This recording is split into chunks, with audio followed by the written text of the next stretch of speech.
Hello everyone, welcome to Lecture 2 in the series Russia's War Against Ukraine.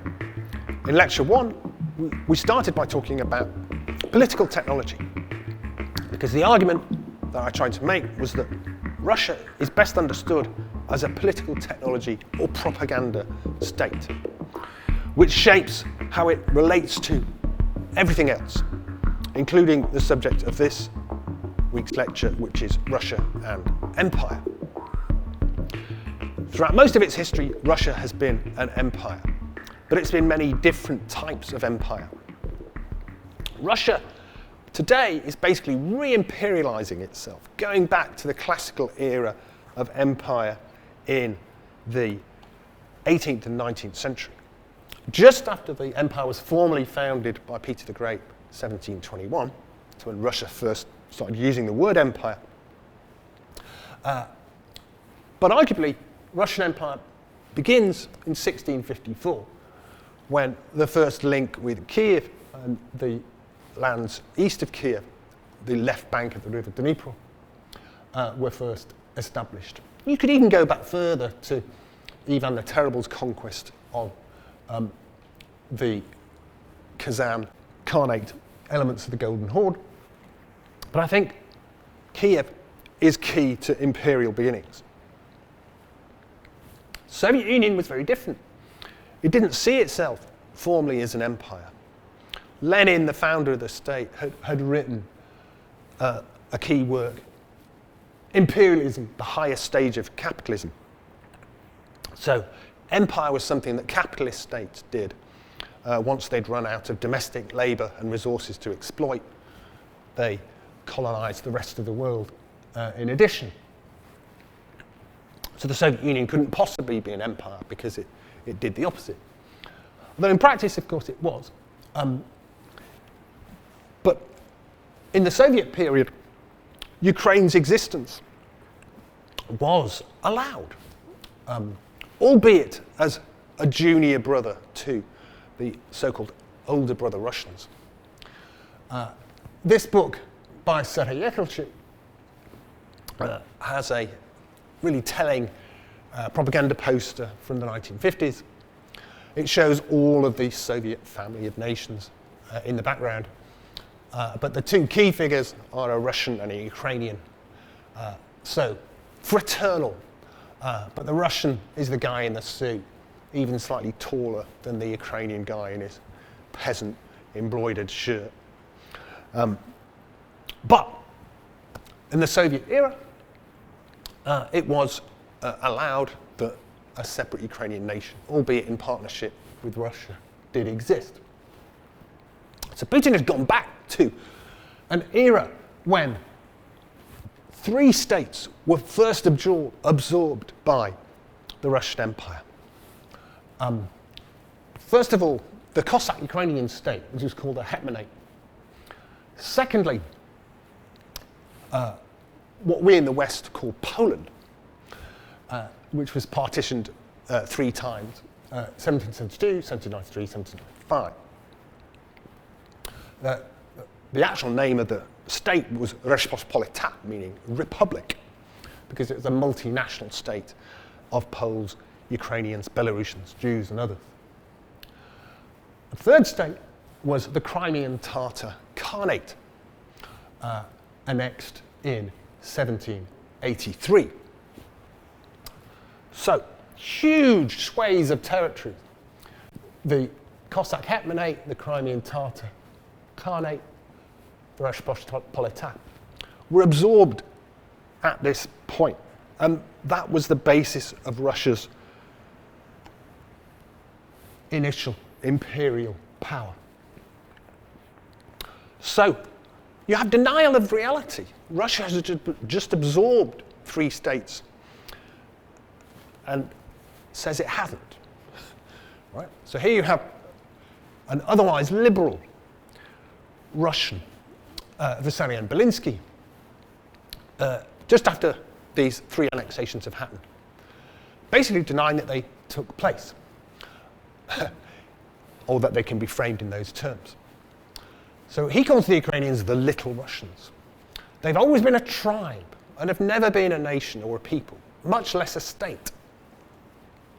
So the entity that has just been absorbed, the hetmanate, he also talks about Zaporozhye, which means beyond the rapids, the area of Cossack settlement that was beyond the rapids, beyond Polish authority, but basically independent military encampment.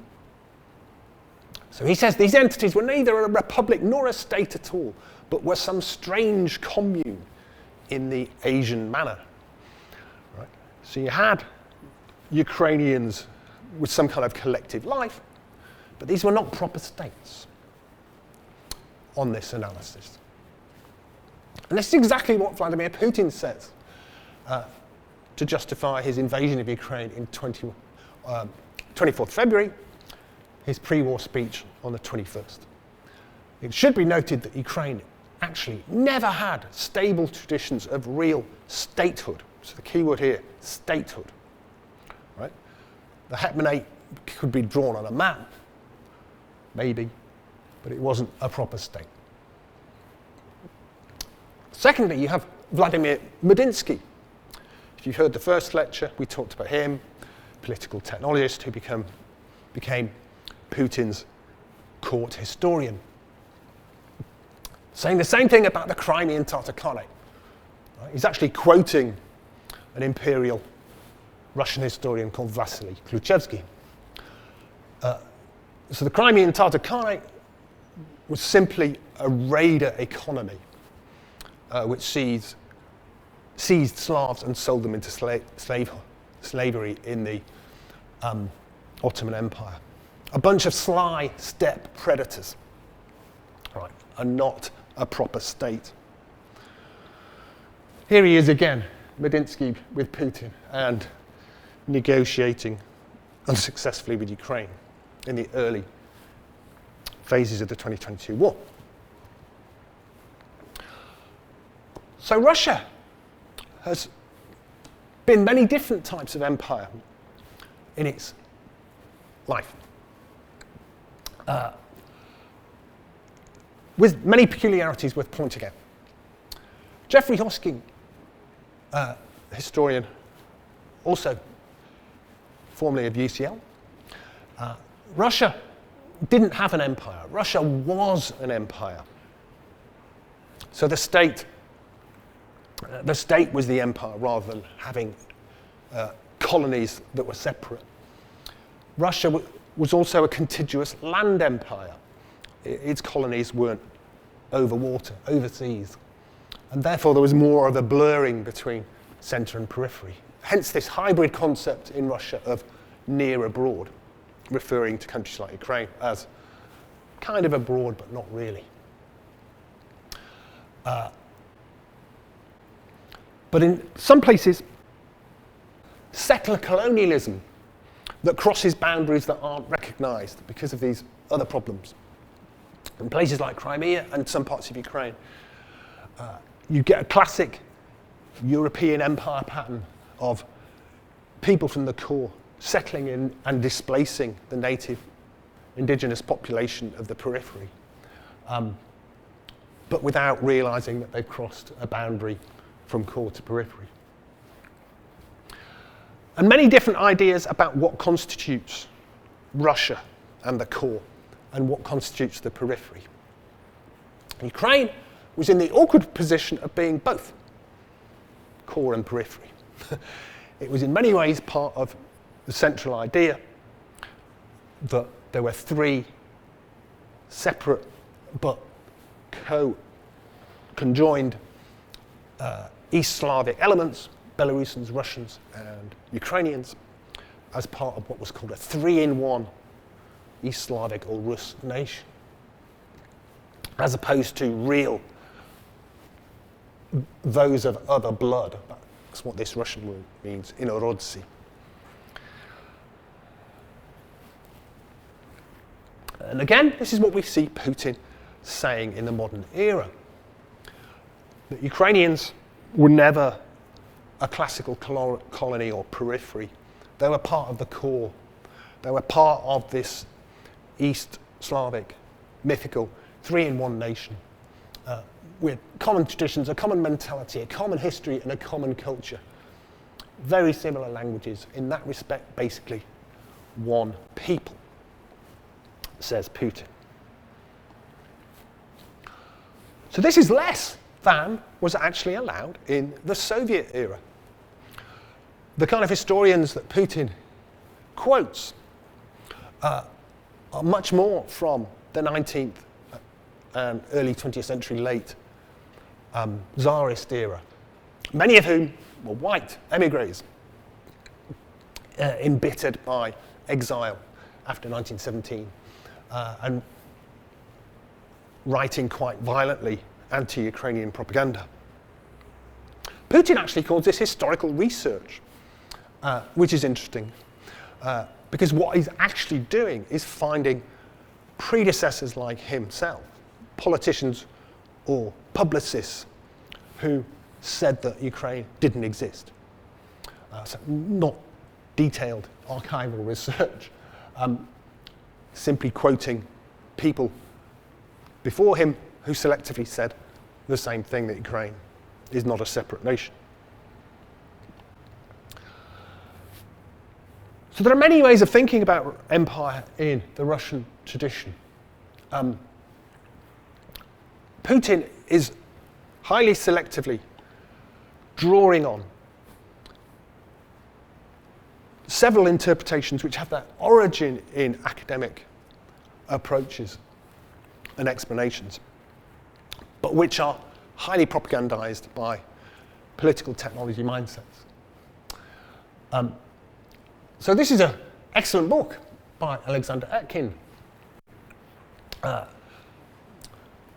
again, once political technologists get their hands on it, it's turned into a much cruder version.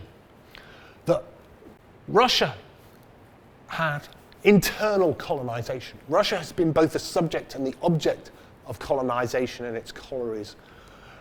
The state was engaged in the colonization of foreign territories, but it was also concerned with colonizing heartlands, the core, Russian and Ukrainian territories that lie at the center of the empire.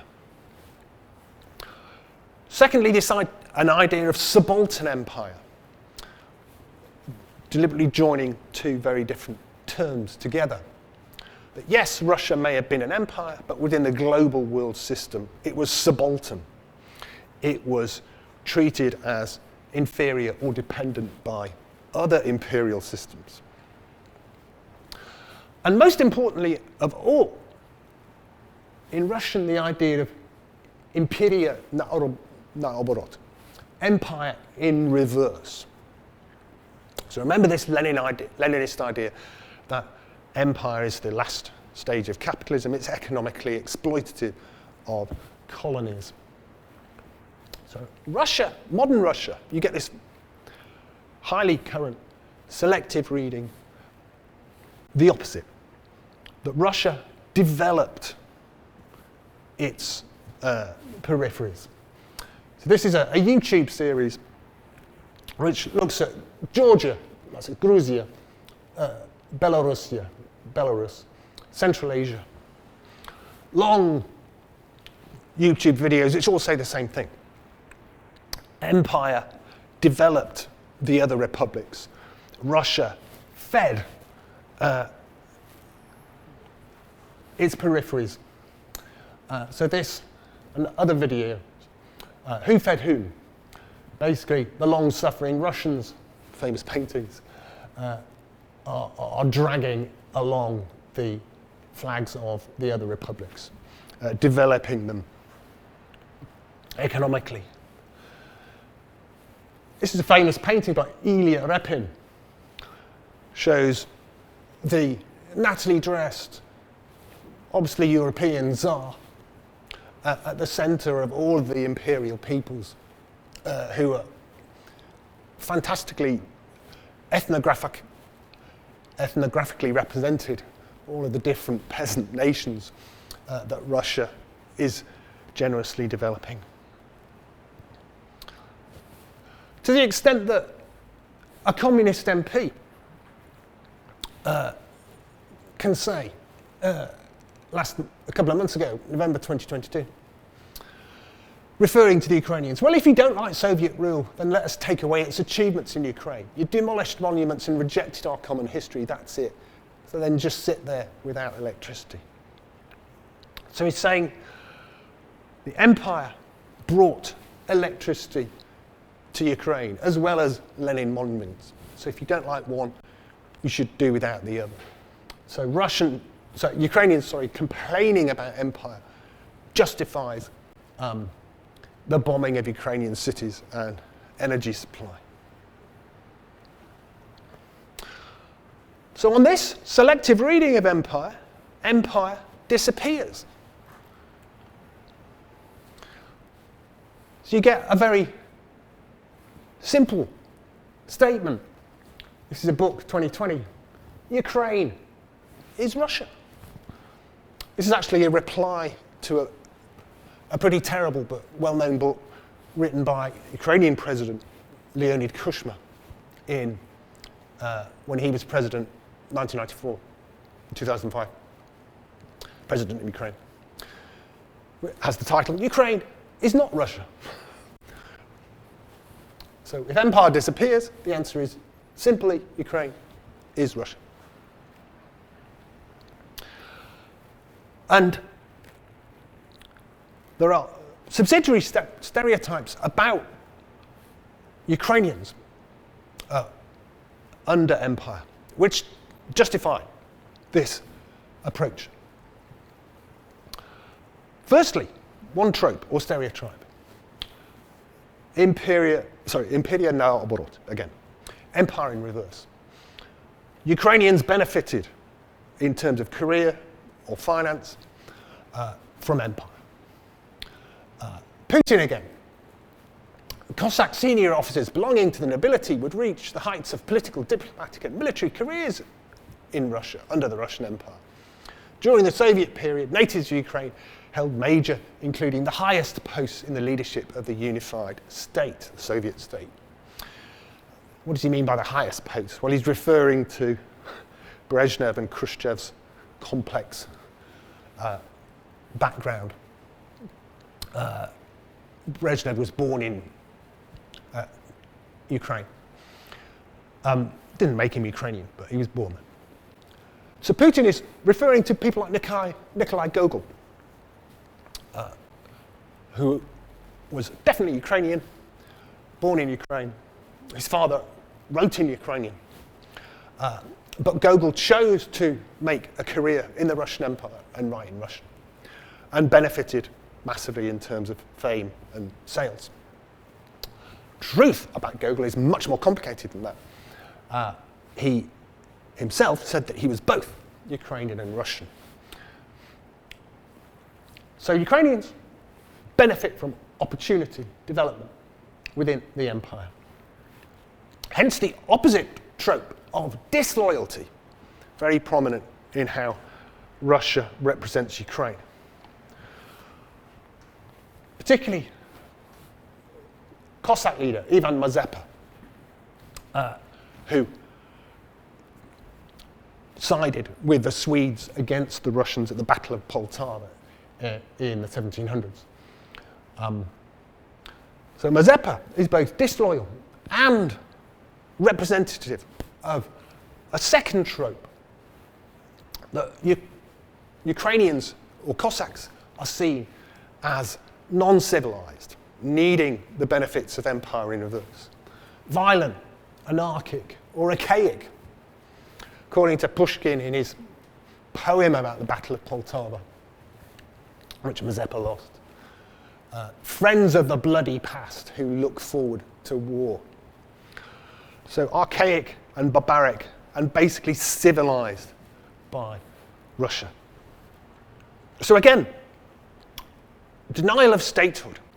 Ukraine is just a dotted line, not a real country on a map. Subsidiary to that is how Russia views, selectively, expansion of its territory into Ukraine. Basically, a Russo-centric perspective,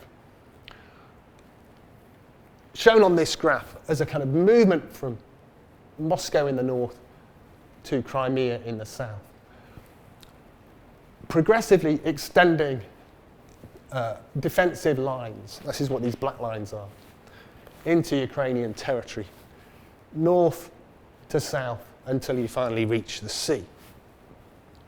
Ukrainians have a very different perspective of how these territories were occupied by them.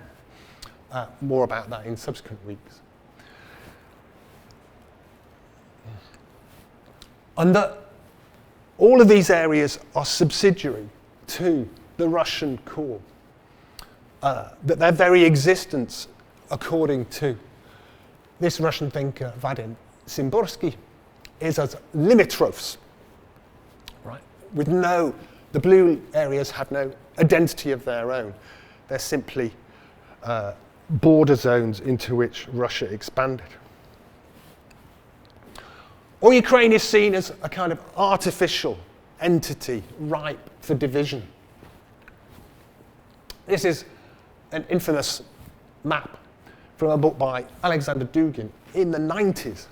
So these plans to divide up Ukraine in various parts were already around back then. Here's another attempt by former President Medvedev to draw a seriously historically inaccurate map to show that most of Ukraine is really Russia, that some parts could go to Poland, bizarrely some to Romania, and bizarrely Kiev is left for some reason, blue and yellow and independent. The map of Ukraine is not a real map. It's really a collection of these other historical identities which are part and parcel of Russia.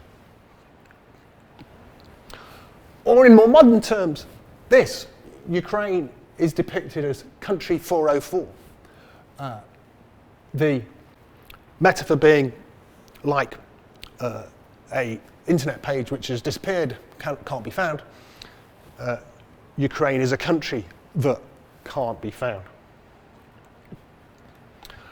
And the same for the Crimean Tatars.